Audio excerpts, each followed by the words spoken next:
All right, we had a big-time showdown in the WNBA on Wednesday afternoon as the Liberty and Sun faced off. Both teams were tied for the best record in the league at 17-4. And New York, they came out on top with a 71-68 victory in Connecticut. They now have sole possession of first in the W. So let's talk some Liberty hoops, and we're going to do it with the great beat reporter covering the Liberty for Winsidr. My guy, Myles Ehrlich, joins me now. Myles, how you doing? Good, Dex. Good. Good to talk to you so early.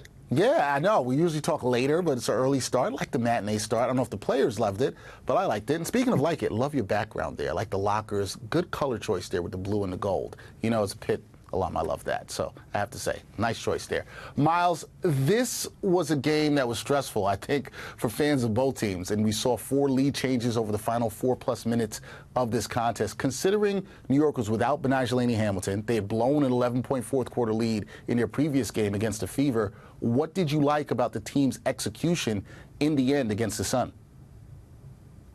It felt like we were going to see the same thing again early in that fourth quarter because they entered this fourth quarter up by 5 points, and then quickly Connecticut jumped in front for the first time since early in the first. But the last 2 minutes and 11 seconds is what I really wanted to focus on because it was all defense and resiliency. The Sun had 5 possessions in those last 2:11, and it was a Stewie block, a DeWanna Bonner miss, a Stewie block, and a Sabrina block to seal it. So really, it was on that end of the court that they were able to hold Connecticut down after being down at that point, 68-67, and then they were able to get the win on the other side. Yeah, it really came down to defense, and defense won this for the Liberty in this one. I want to talk to you about a couple players. Let's start with Sabrina Ionescu. She hit the shot that sealed the win for the Liberty with 4.4 seconds to go, and it was a tough shot. It was a really tough one over DeWanna Bonner. On that possession, she killed the clock, didn't settle for the three-pointer. When you watch that play, does that encapsulate the growth that we've seen in Sab's game this season? Yeah, this was a point of emphasis for her coming into the year, and we've seen it all season long, is that she is better with her handle. She's getting to the rim with consistency, and she's finishing at the rim. That was a struggle last year.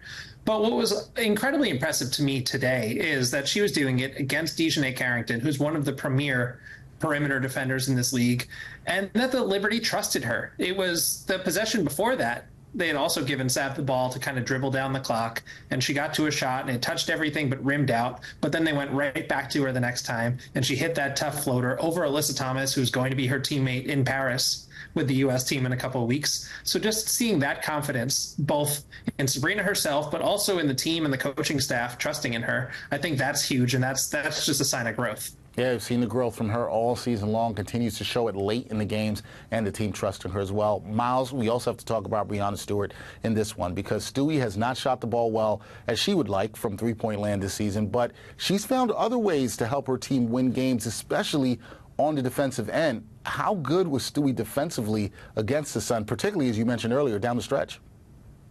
Yeah. Like I said, she had her only 3 blocks of the game were in the last 2 minutes, but that's a good time to get them, especially in a close game. And it's everything that she does that doesn't necessarily show up on the box score, which is just help defense, double teams, her length, her ability to rebound. Everything that she's doing, even if a shot's not falling, is huge. But also today, she came out, some of those shots that she hit, she had 10 points of her 18 in the first quarter. And those 10 points, it was 4 really difficult turnaround shots. She was just really in rhythm. And while the offense slowed down a bit, just her ability to stay locked in defensively, regardless of what's happening on the other side of the floor, is what makes her such an elite two-way player. Yeah. Yeah, she absolutely is that, and showed that in this contest for sure today. Now, the Liberty, coming into this game, second highest scoring team in the W. They came in averaging 87 points per contest. Only 71 points against the Sun on Wednesday. How encouraging is it to see New York win games in a variety of ways, including when the three-pointers aren't falling, like we saw today, and also when the points aren't racking up? How encouraging is it to see them win games in different ways? Super encouraging, especially coming off what you mentioned at the top was that loss to Indiana, which was their worst loss of the season. And in that game, the Liberty were getting everything they wanted inside. They were 19 of 29 inside the arc, but just 10 of 42. They took 42 attempts from 3. And that, yes, they're a very talented shooting team, but they're also talented inside the arc, and they needed more of an inside-out focus. And that's what Sandy Brondello talked about in pregame today. And the team went ahead and did just that.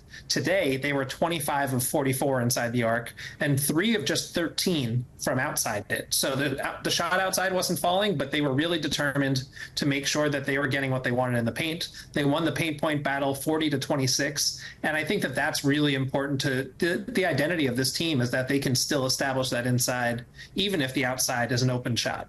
And that's got to give them confidence going forward that, as you said, even if the three-point shot isn't falling, they still can get the shots they want, the quality ones, inside. Now, the team's right back at it tomorrow night. Myles at the Barclays Center. They will host Angel Reese and the Sky. This is a different-looking Sky team than Liberty saw in their last meeting. So what are you keeping an eye on in the Thursday night showdown with Chicago? So to contextualize how long it's been since these two teams last saw each other, in that last meeting on June 4th, Angel Reese had her first double-double in this ongoing record stretch that she's on, where she just today secured her 14th double-double in a row. And I think that this game, actually, the focus is going to be on the boards. The Liberty were able to tie last time they played the Sky, tie them on the glass, and that was huge in securing that win. In the preseason game and the first meeting between these two teams, it seemed like Chicago's energy in the paint was really dictating the action. So I think it's going to come down to those rebounds. These are the top 2 rebounding teams in the WNBA. So that's got to be an area of just effort and intention for New York. And if they can do that, if they can make sure that they're cleaning the glass on both ends, they should be able to get the win on the backside of the back-to-back. All right, we will see if the Liberty can control the boards on Thursday night when they go up against the Sky at the Barclays Center. Right now, WNBA best 18-4 record for the New York Liberty as they continue to roll. That is Myles Ehrlich, beat reporter for Winsidr, covering the Liberty, always doing a great job. Myles, great to talk to you, and I'll see you tomorrow night at the game. I'll see you tomorrow. Thanks, Dex. Thanks.